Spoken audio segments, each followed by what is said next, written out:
Welcome to the Arrow Podcast. Dan Gorsegener here from Gorsegner Brothers Hardwood Floors. Super excited to have Dan here.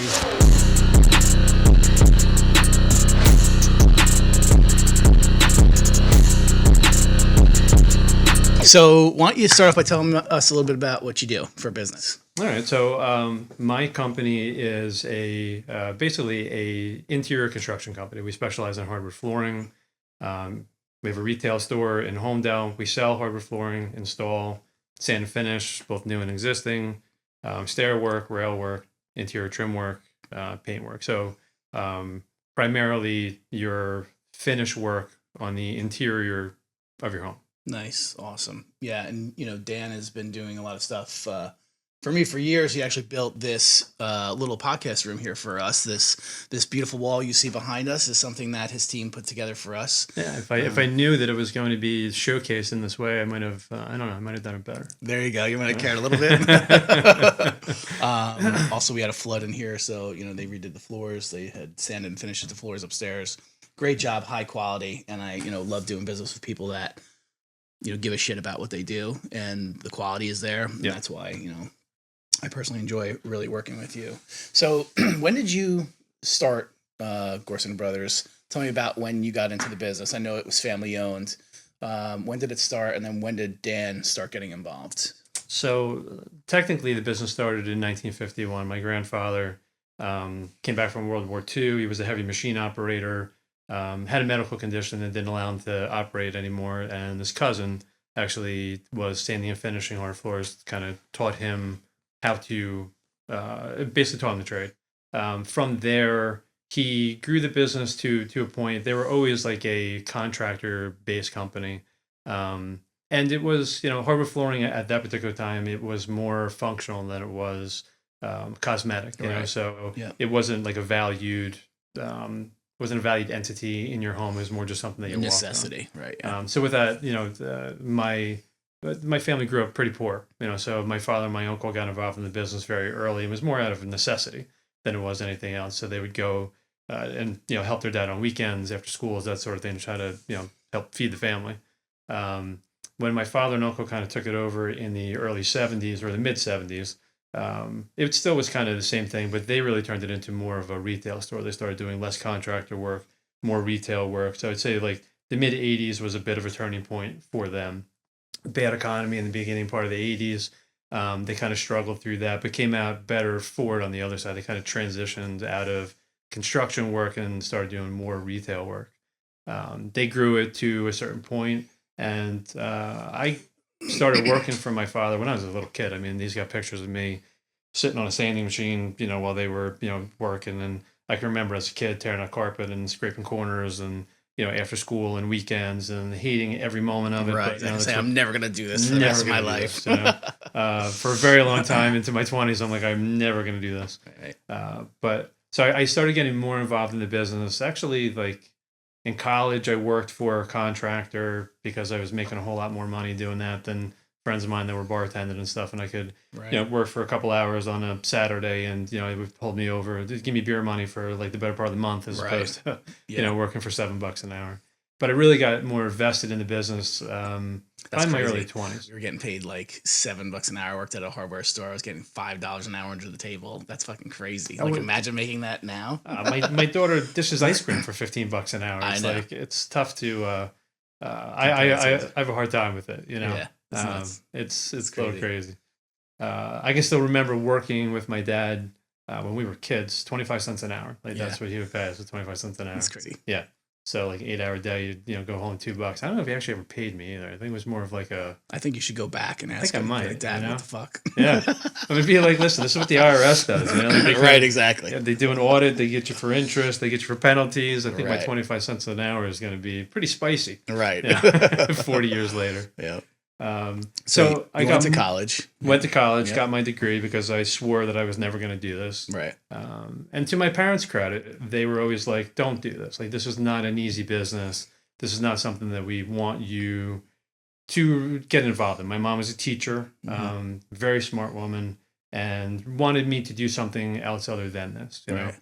Saw a potential in me. Where did she teach? She started her career in Mattawan. She taught in Mattawan for 9 years. took time off for my brother and then went back to school and finished her last, I think it was almost 30 in Little Silver. Wow. She Okay. taught fourth grade and then second grade for her last like 25 years. Got it. Okay. Like really, really smart woman. And like a mentor to me too. Not that my dad wasn't, but like, especially as you get older, like you're able to kind of differentiate your right. You can realize strengths of what parents, yes. strengths and weaknesses. You know? Which one added what value into your life, and Exactly. just catch yourself doing things, and you're like, "That's my mom," or "That's my dad." And, you know, it's pretty cool. And I always admired like her.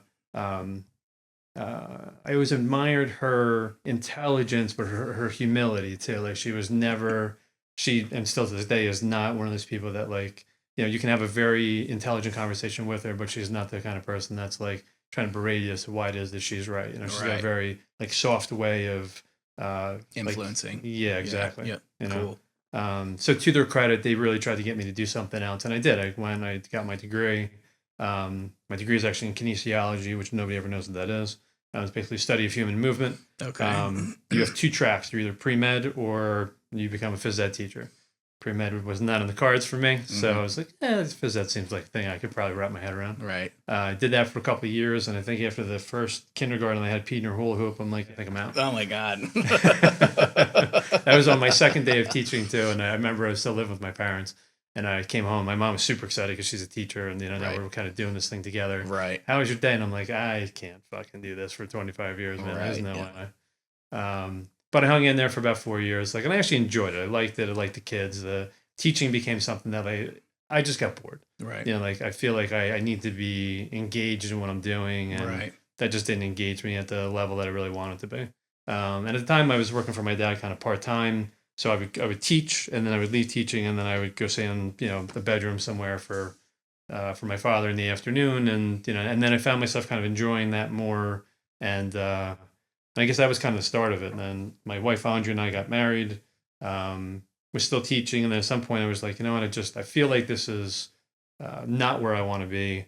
I'm enjoying this a little bit more. My dad was kind of getting to the point in his life where he was like, I want to start maybe transitioning out. You know, there's an opportunity here. Yeah.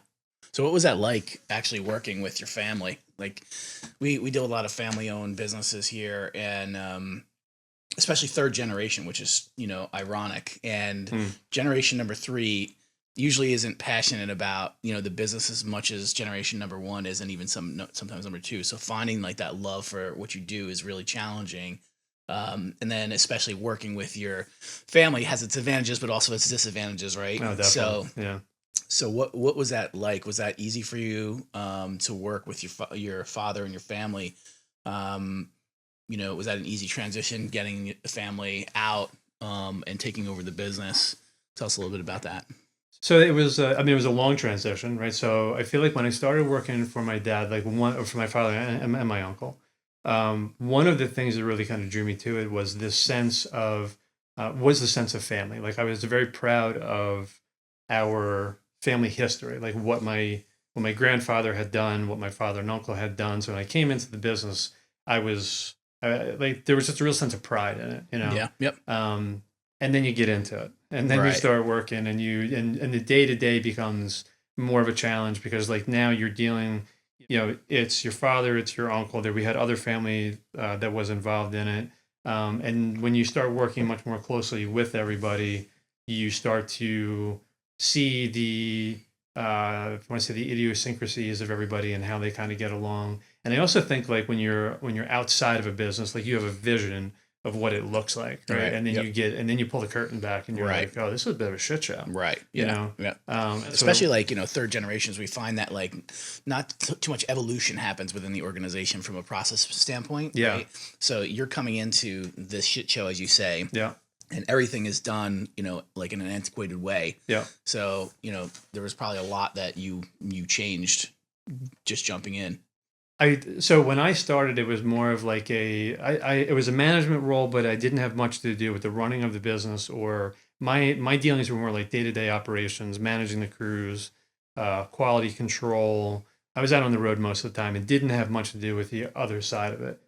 And I was good there. Like, I mean, I've always been like a fairly technical person. Like I'd like to take it apart, put it back together again, understand it from start to finish.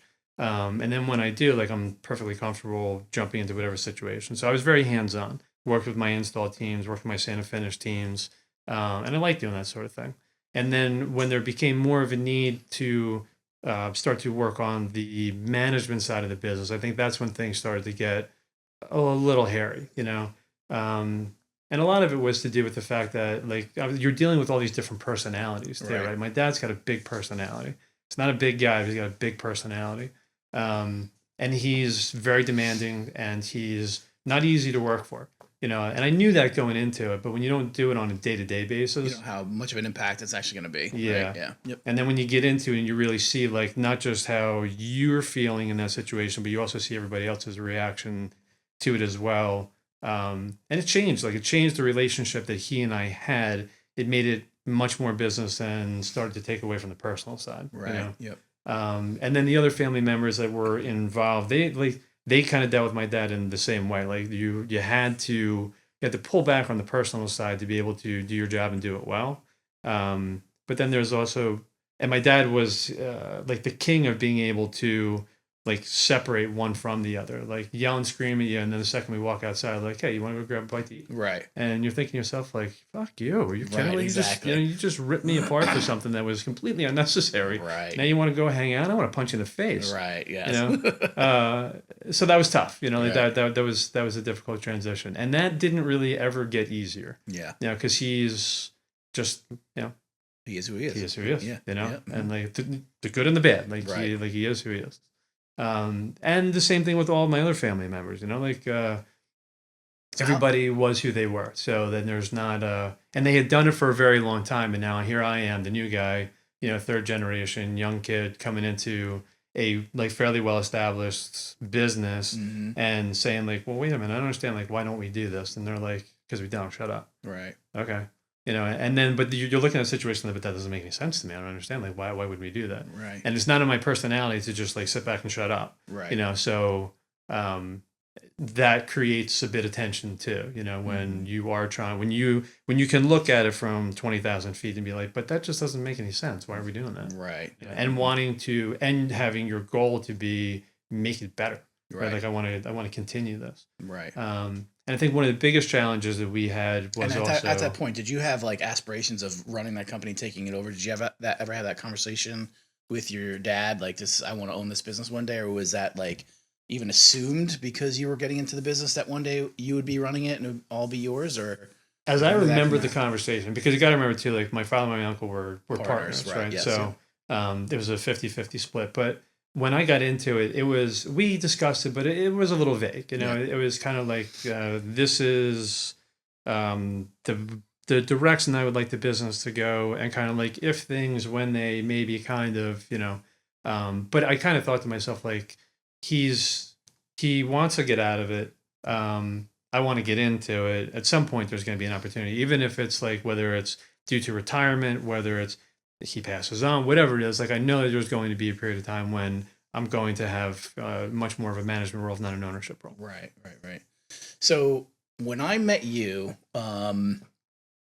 you had just been, I think, transitioning from managing crews really to more of a business, like, management type role. Is that correct? Yeah. So we were probably, because you and I met, oh God, was it 2008? I thought it was, but now 2008. I'm trying to do the math now, because I remember, like, Natalie had just gotten sick, right? So you're so that was 2012. So I think you and I started working together before then. Yeah, no, it was right around then. Yeah, it was right. That's Right. So yeah, I was wrong. So it was 2012 we probably met. Yeah, it was more like 2012. Because I remember being in your office and you telling me, like, what was going on, like, either that day or very shortly after, because I sent you a proposal and I was like, where the fuck is this guy? Yeah, that's and right, little did I know you were dealing with some pretty major shit. So yeah. What was that like? I mean, I couldn't imagine, having one of my children having been diagnosed with cancer like that. It's very scary.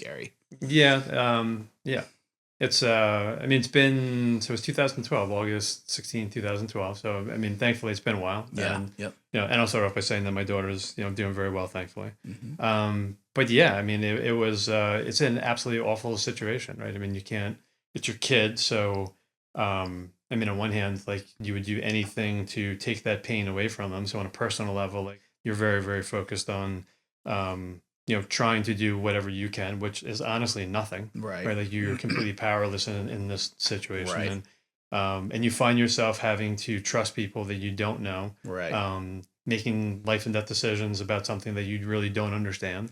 While at the same time, there's like this buzzing in your head because, there's just, you have a million different thoughts and emotions kind of going on. I will say that, as shitty a situation as it was, like looking back on it, we're very fortunate that she's doing well. And I feel like my family's come out of it like much better on the other side of it. It was a very difficult time.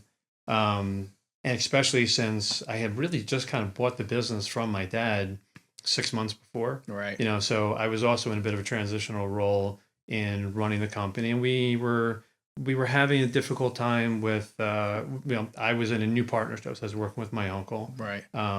who is a very good human being, right? We just had very different business aspirations. So with that, we had a difficult time working together, Right. and we were just kind of new into that. And we both worked together long enough that we knew that it wasn't going to be an easy transition. So you're kind of dealing with a lot of different things all at the same time. So just a shit ton of disruption all at one time. And I look back on it too, and I wonder to myself, like, I don't understand. I really don't know how we got through it. Yeah. Like, I really don't know how we came through it as well as we did.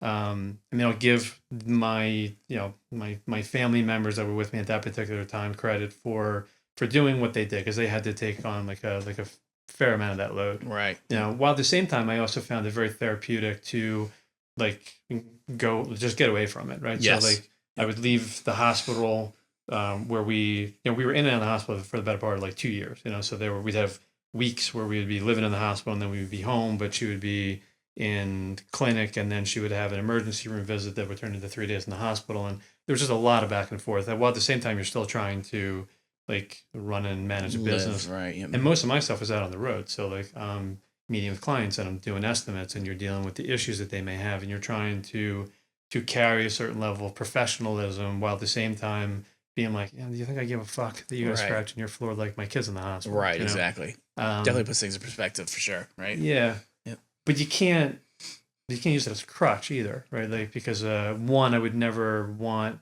I would feel guilty using my daughter's situation to say to somebody, hey, listen, like, I can't deal with this right now. Like my kid's in the hospital. Right. And I never felt right about doing that. Like what she was going through was awful. Like, how do because to me it felt kind of like a cop out, like deal with it and then, we'll move on over here. Yep. So, it was tough to keep your head in what it is that you're doing while at the same time thinking about what else is going on here. Right. But I did over time kind of find it it was a nice relief to be able to leave the hospital, go home, get changed, go to work, pretend like that part of your life didn't exist for 6 or 8 hours. Right. And then turn that off and then go back to, dad mode. Right. And my family, like especially when Natalie was first sick, and, obviously they wanted to know how she's doing. And as we were kind of going through her treatment process, and we were 2 months in and 3 months in, I would come in the morning and like, so how's Natalie? And I finally had a meeting with everybody. I'm like, look, I appreciate everybody's, want to know how she's doing, because obviously that's kind of a reflection of like how I'm doing. Stop asking. Right. Yeah. If I need to get away if I from talk it about it, I'll tell you. Exactly. Right. But yeah, it's so consuming in your home life that you were basically using work as somewhat of an escape too. It was 100% of an escape, And I could see even like home life, your wife's a very strong woman. We'll talk about some of the things she's involved in, the charity and a few. Yeah. And I know like her dealing with that was a challenge for sure, but like strong, able to handle it. And, you coming home after work, I can imagine that it would put a little bit of a tax on your personal relationship with her too, because like you're just all consumed in this situation. Yeah. So I could see that being a big challenge, but with that, like, let's talk about the charity for a sec. So your wife is now running a charity, an organization to help children with cancer, correct? So she is. So she started a foundation in I think it was 2016. It's now called Infinite Love for Kids Fighting Cancer. Mm-hmm. The idea was that when we got into our situation, not knowing anything about it, right? Being brand new to the whole thing. And as you get through it, you obviously learn more and more. But the challenge is that there's not a lot of research or money for pediatric cancer research, which sounds ridiculous. That Like is most people are ridiculous, like, yeah. but I see the ads for St. Jude's, and I see like all like you see kids all over the place on pamphlets and advertisements for different cancer foundations or organizations. And the reality is that there's not a lot of money or a very small percentage of that actually goes to pediatric cancer research. It's still considered rare, Wow. right? It's like by volume, pediatric cancers are rare. I think That's there's bananas. like 15,000 kids a year that get diagnosed with a cancer of some sort compared to adult cancer, which is, I think, in the millions at this point. So with that, pharmaceutical companies I being didn't in realize it was business. that rare. 15,000 per year. Yeah, I 15,000 would have thought kids. it would have been a lot higher than that, actually. And I think that's what, well, thankfully it's not, right? Yes. Well, yeah, of course. But and I think with that, people assume too, like, well, there are kids, so like, I mean, we're just going to do nothing but throw money at it. And the reality is that pharmaceutical company's business, right? And they're going to put their money and their Right. R&D. What's going to generate the most revenue for them? Exactly. Right? Yeah. So as a businessman, I understand it. As a father, you think this is the most ridiculous thing you've ever heard. 100%. Yeah. So it's kind of left up to the parents of kids that are sick to figure out, like, well, how do we do this better? Right. And a lot of the funding for cancer research for pediatrics comes from parents of kids that are sick or parents of Wow. of kids that have been lost. Yeah. That's where a lot of the money comes from. So my wife, being the very strong, determined, smart woman that she is, like, she had a very good job. She was a photo director for Women's Health magazine for that was right before Natalie got sick, and just an incredibly hardworking person. Found herself in a position where, like, I can't do anything other than take care of my child, right? Right. Yep. But I want to do something more than that, Right. and just kind of organically found herself like, how do I fight this beast that I can't fight, Right. right? And how do you do that is by trying to make your kid's life better while at the same time trying to do it for somebody else. Right. Trying to handle my family situation while trying to make other family situations better in the future. Yep. So we actually, the whole thing kind of started, my Uncle Gary, who used to be a police officer in Red Bank, came to us and said, I'd like to do a poker run. Like, he belonged to a bike club, want to do a poker run, want to raise some money for your family to help you out with, medical expenses and that sort of thing. Like, incredibly generous. Yeah. Right? Yep. And as we were going through the process, we said to him, like, this is really awesome. We really appreciate it. But we're kind of fortunate. Like, we don't, at the moment anyway, we don't need it. It's not to say in 6 months or a year that we might, but at the moment we don't need the money. But we would love for you to do something like that. So they did, and I want to say they raised close to like $50,000. I mean, Wow. it was really great. That's pretty crazy. Yeah. And they gave to us, and like, the whole presentation, and the bike club came, and like, they were just, it was amazing. It really was. And at the end of it, we were like, okay, like, what do we do with this? Because we don't necessarily need it, but we're going to hold on to it, because in the case that we do need it, we want to have it. But when we figured out that we didn't necessarily need it, what do we do with this? Because we don't want to, like, we could give it to an organization like St. Jude's, great Right, where organization. like a large percentage goes to admin fees and not directly to the research or whatever, right? So it's Exactly. like, how can you make every single dollar count. Yeah, that's what's scary about donating to an organization, is 'cause you don't know exactly how much of it is actually going to be put to work versus, the business or administrative fees. And understand it all works together, and you need to pay the administrative fees, but like, a lot comes off the top. A lot comes off the top. And when you're talking about like $50,000, this is a nice chunk of change, but it's not world changing. Exactly. Grand scheme of things, it's very small. nothing, basically. Yeah. So when you give it to a foundation, and I'm not going to badmouth any of them, but like the American Cancer Society, like they do great work, but not a lot for pediatrics. So like we found doing our research, it's only 4% of what they get as donations actually go to pediatric cancer research.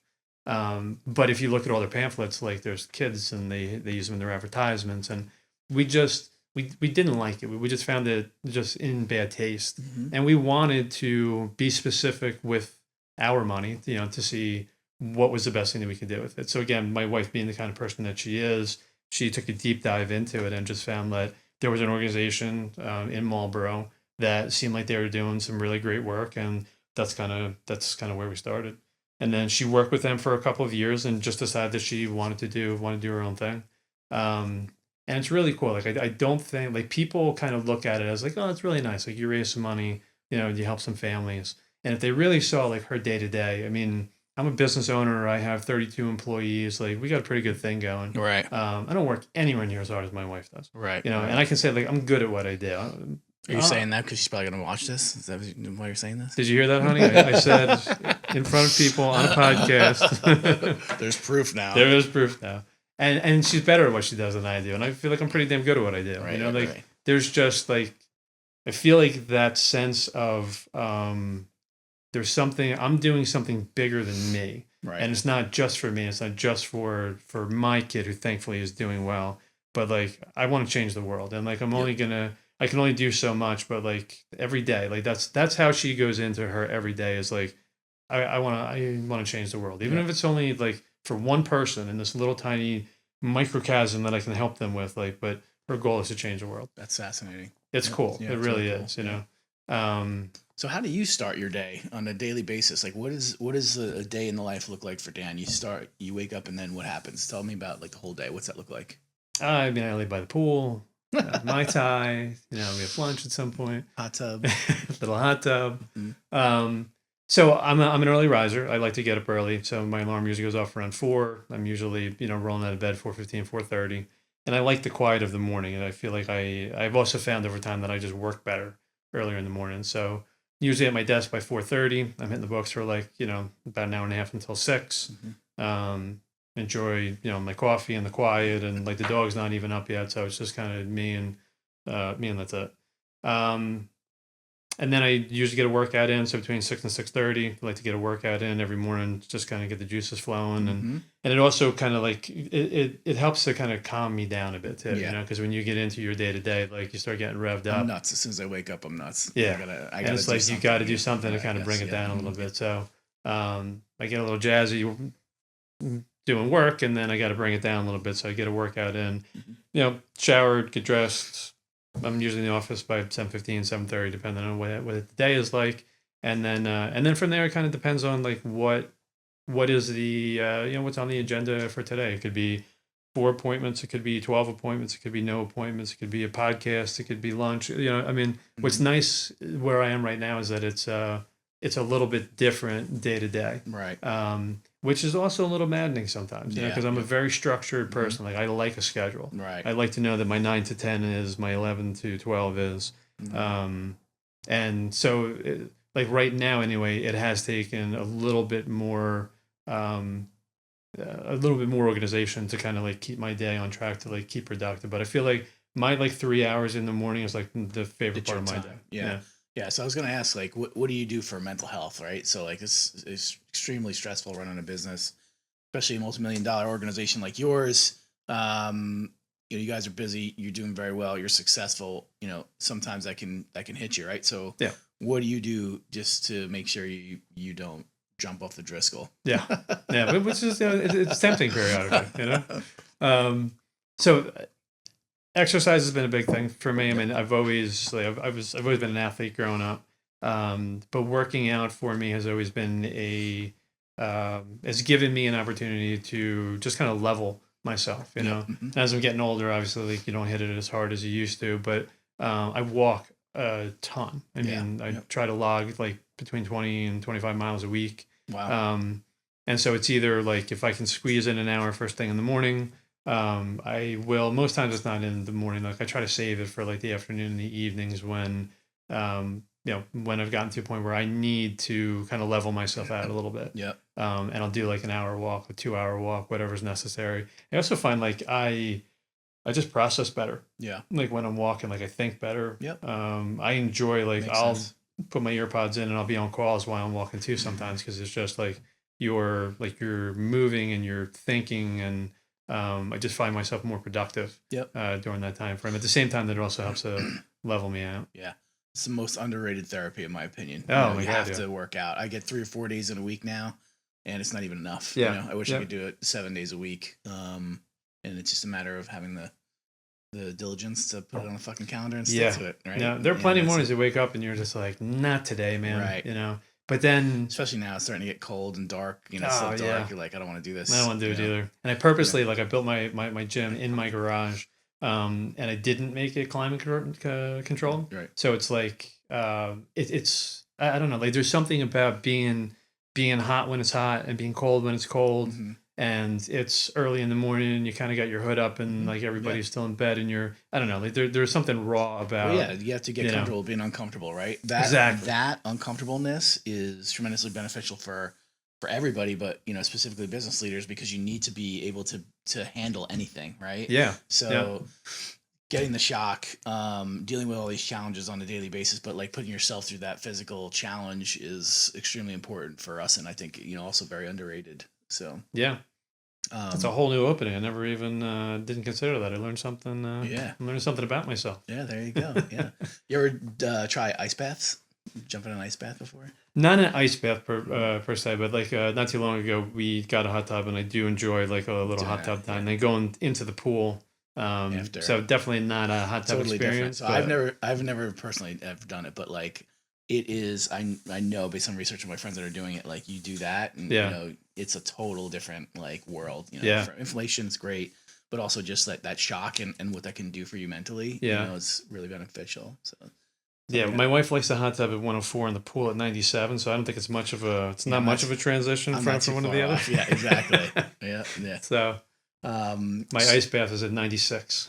Yes, yeah. Now every once in a while I do like crank the cold in the shower. That's also beneficial. Yeah. Try to stay in there for 5 minutes. Just keeping it on, which isn't even long enough. But so talking about the business, very successful. You've been doing this and running it for quite some time, and it's seeing growth year over year, correct? Yes. Right. So how do you stay with that growth? How are you staying marginable, and like what's your range? Like where do you try to stay in from a margin perspective? Is it like a very small range, or does it really float based on like your offerings? Because you do provide a ton of different offerings. We do. So we basically have 3 different buckets that we try to keep our services in terms of margin, and they're all fairly close. But we're basically like in a 40% margin range.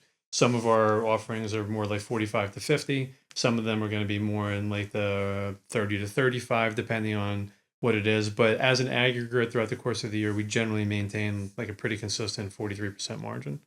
And especially for what it is that we do, which is fairly commodity based, right? I mean, you can go to Google and find 100 people that do what it is that we do. And I can assure you, like, none of them do it as well as we do it. Right. And none of them are ranking better than you on they're Google, definitely right? not. Kudos to CMDS. There you go. Mm-hmm. So, but I think a lot of it is because we understand, like, I spend a lot of time understanding our numbers, right? Mm-hmm. And that was something that I learned, from a business coach that, that both you and I know, mm-hmm. And was always very big on knowing your numbers. And you don't know what you don't know. And then, and one of the things I didn't know, like very early on, was my numbers. Right. I didn't know profit margins, didn't understand P&Ls. Like mm-hmm. that was something that wasn't in my wheelhouse. Right. I mean, phys ed teachers don't need to know an awful lot about P&Ls. Right. So, exactly. Unless you're taking an accounting class in college, or high school, you really don't ever get introduced to that. You kind of just you jumping right in as a business owner. Yeah. And honestly, like I can't even say jump right in because it wasn't. My family, and my father in particular, was very good at what he did, right? But the business piece of it wasn't something that anybody ever showed him either, Right. So he really didn't understand the inner workings of that sort of thing. And I realized kind of early on, like, I don't know, there's just something off here, like what is it? And it finally took like somebody saying, okay, well, like, do you do this? Well, no. Well, do you do this? No. Okay, well, how do you make decisions if you don't have this information? Right. That's a good point. That's a very good question. Right, exactly. Yeah. Mm-hmm. And then once you do understand it, then you can't imagine like living your life and running your business mm-hmm. without understanding that fully. You know, so I'm big on margin. Last year we did over 1,200 jobs. I personally did a breakdown on every single job that we did last year. Yeah. Because I want to know like where are our positives, where are negatives, where are shortfalls, and then we concentrate on trying to do better on the shortfalls. Yeah. That's awesome. So I couldn't imagine like hiring, right? Like finding human beings is probably fucking brutal for you. Like to do what you do. Yeah. It's like, what do you like? How are you finding people now? Well, I've been pretty fortunate that like the team that we have has been with me for a long time. I mean, we don't really have turnover. Yeah. I've got guys that have been with me for 25 years. I have three, four, five guys that have been with me for between 20 and 25 years. On the short side, we've got guys with us for 4 years, 5 years, 6 years, depending on who it is. So like we don't have a lot of turnover. That's awesome. And we're lucky in that way. And I'd say lucky. I mean, it's not lucky. Like there's a science behind it, Mm-hmm. And we spend a lot of time on that because I don't like new people, Right. Yes. So I don't want new people. So whatever I got to do to make sure that like, as long as you're doing well and, right. You're doing it the way that it needs to be done in order to keep up the quality, and the culture, then I'm going to do what I can to try to keep you. Right. Right. Yeah. So with growth, though, you're going to have to hire, right? You're going to have to find some humans. That's what people. Chris tells me. Yeah. Yes, I have to. Yes. I'm going to have to hire. You got to look. You got to look for the right people to get on the bus. So I have a interesting question for you. So if you were to fall asleep in 2013 and wake up today, what would be different about your organization, your business? What was the biggest change? What was the biggest change? I would have to say, what was the biggest change? I think I was probably the biggest change. Mm-hmm. I'm a very different person now than I was then. And take away like the personal aspect of what my family and I went through, although that played a big role. I'm just different now than I was then. I feel like I am more focused on the things that are important. I have a level of perspective that kind of drives me every day to focus on the things that are important. But if we're talking from a business perspective, I think probably one of the biggest driving factor was margin. Once you understand like what your numbers are, yep. and why it is that you're not making money and what it would take for you to make money, like, I mean, it doesn't matter what you do, whether you're installing floors or selling hot dogs. I mean, it's the principles are exactly the same. Right. So, I mean, from a personal standpoint, I would say that I'm a very different person. And with that, the business has changed because of it. But from a business standpoint, margin, it's all about margin. Yep. Yep. How's your, tell me a little bit about your team, specifically your administrative staff. How'd you find them? What do they do? What's life like for them? So I would love to tell you that I am just a master hirer, and that I only search for the best people, and that's the only people that I'll hire. And the reality is, for my management team right now, I've been very lucky. Yeah. I met Brittany, who runs my office and runs my office like a Swiss watch. Yep. Very organically. She was a friend of my wife's, and I don't want to go into too much of her personal story, but yep. She had cancer, and that's how we kind of met. But just like meeting her, she has a personality that's just very dynamic, and you want to be friends with her. Like, she's just a really cool person. Yep. So she's front of the house, and then operationally, I know you're doing a lot of stuff operationally. But you also have Travis there, right? So. I do. So I met Travis kind of organically too. We were in the process of I needed to hire somebody to help me with sales, and I was introduced to him by a guy that I was trying to hire who was like, "Thank you for the opportunity, but it's not what I'm looking for. But I know a guy. I think he would fit in with you." And he did. I mean, we hit it off right away. Like, we just had kind of similar personalities, and just a really good guy. Because to me, like, I want you to be good at what you do, but I want you to be a good person too. Excuse me. And he just is. And so is Brittany for that matter. Like, so I got very lucky that the people that I met were just, were good at what they did, and were just good people. Yeah. So you're laying floors, right? You're doing, you rattled off a list earlier on of the things that you do, right? Why don't you just talk to us about each one of those services in a quick overview, so the audience gets an understanding of exactly what it is that you provide and what they can look for when hiring you.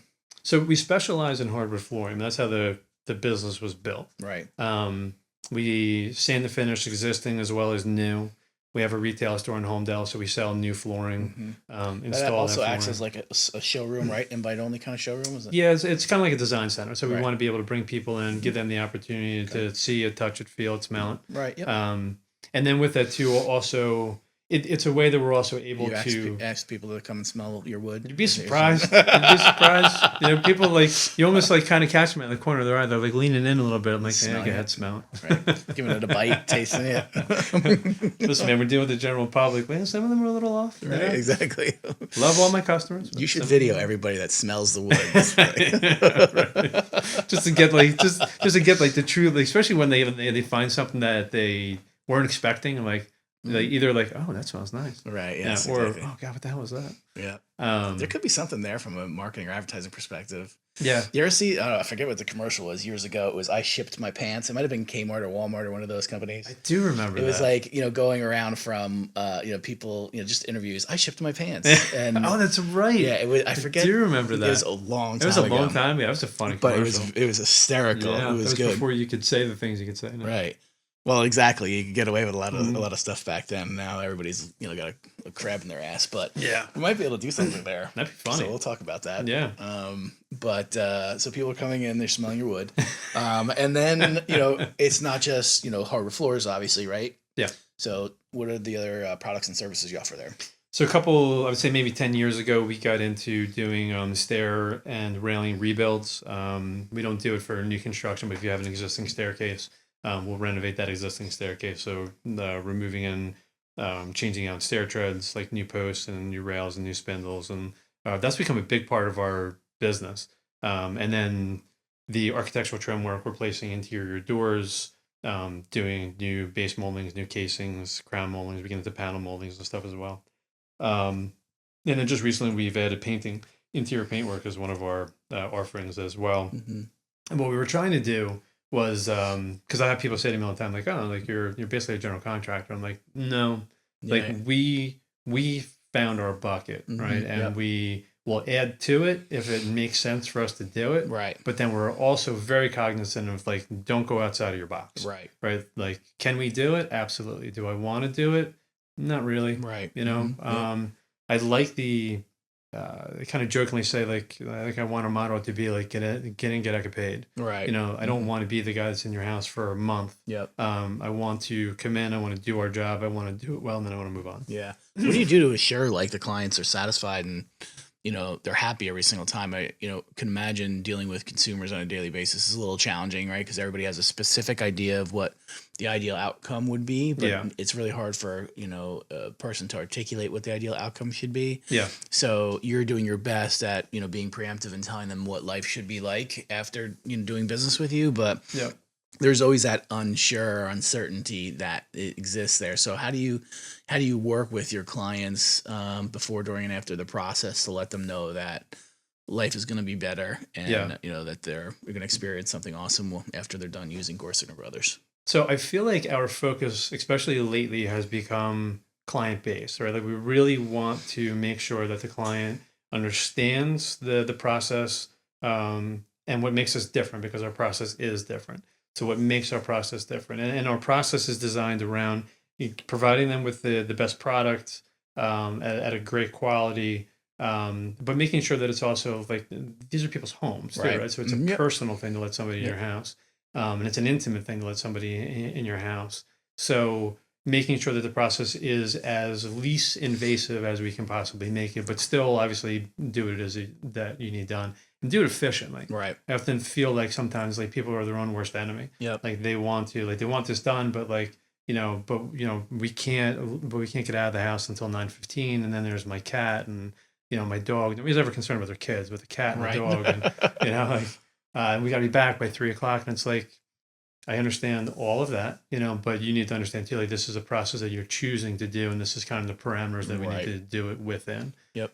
So it's being clear with them about an expectation, like this is what we need in order to do this process. This is my job. This is your job.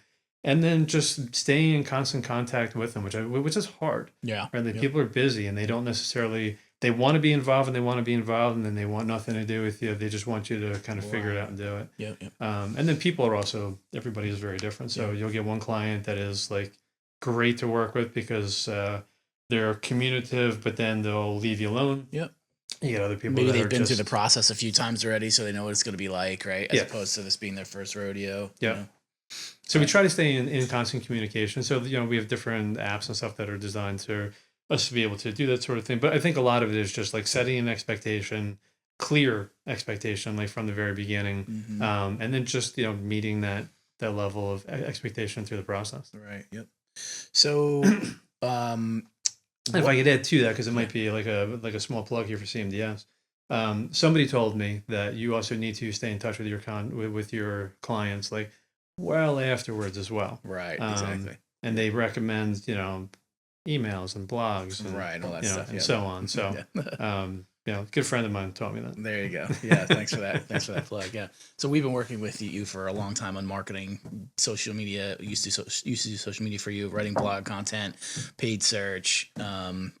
We also work together on a consultative agreement as well, where I am helping you just overcome some of these big challenges. And I appreciate you trusting us to handle that. But it's been really fun doing it, and I think we're crushing it doing it as well. Yeah, it's been great. Listen, I know that Abby goes to college in 2 years, and someone's going to pay for it. Right, exactly. So why not be me? Exactly. Any way I can get you to give me money. No, I'm just kidding. So what was the last thing that you Googled? Can I say it on the air? You can say it. What was the last thing that I Googled? Let's see. What was I looking for yesterday? So it was actually, I was hanging out with my brother. We were down in Virginia, so we were actually looking for a restaurant. Okay. That was probably the last thing that I actually Googled. Okay. The day before that, maybe don't look at your phone. Yeah. But the last thing would have been a restaurant. Okay. Got it. Cool. I was hoping for something spicy there. And I guess the last thing is, how can people get in touch with you? Any, questions for Dan or Gorsegner Brothers wants to do business with you? How can people get in touch with you? How can they find out about you? So I feel like the obviously our website is a great way. GorsegnerBrothers.com. A lot of great information. It's also a really built website. Functions very well, but also looks great too. I mean, it's nice and inviting and informative, and so that's a great way. You can fill out a form for us to either give you a call or do an in-home consultation. We have a full office staff, so the phone number 732-291-7363. Certainly give us a call. Text messages are always good too. We found that people tend to be much more engaging on text than they are in any other way. Yep. But our phones ring constantly. I always feel like the people would joke like we're the 411 for hardwood floors. Right. Like you'll hang up the phone sometimes and be like, that was an interesting question. Right. I'm surprised that person picked up the phone to answer that question. But they did, and we're there. So, and I've always kind of felt like, because sometimes my staff would be like, we spend a lot of time like fielding these calls. Yeah. But to me, like that's what makes you different, right? Like that's what makes you a professional in your profession. And I'm sure there's some like buyer intent there, right? If they're asking a question, then the idea is that maybe they're going to hire you to do the work, right? Yeah. Or just knowing like too, like we're the company that you think of when you have a question like that, and although it might seem a little bit silly to the person that's on the line answering the question, because it's a day-to-day thing that we deal with, like to this particular customer, like this is the first time that they're seeing this show. So, but we're the people that they call to ask those questions. Right. Yep. Very cool. Awesome. Well, I appreciate you being on for this podcast. It was really nice hearing your story. Great, man. Hearing lots about you. I knew a lot about you, but I also learned some things, so that is also fun. If you're in the market for a floor or stairs or rails to be done, Dan and his company, Gorsegner Brothers Hardwood Flooring, is the place to go. Quality's top notch. We only work with the best. They're the best. So feel free to reach out and give them a call. But thanks so much for being on the show. Thank you. This was a lot of fun. I loved it. Cool. Awesome.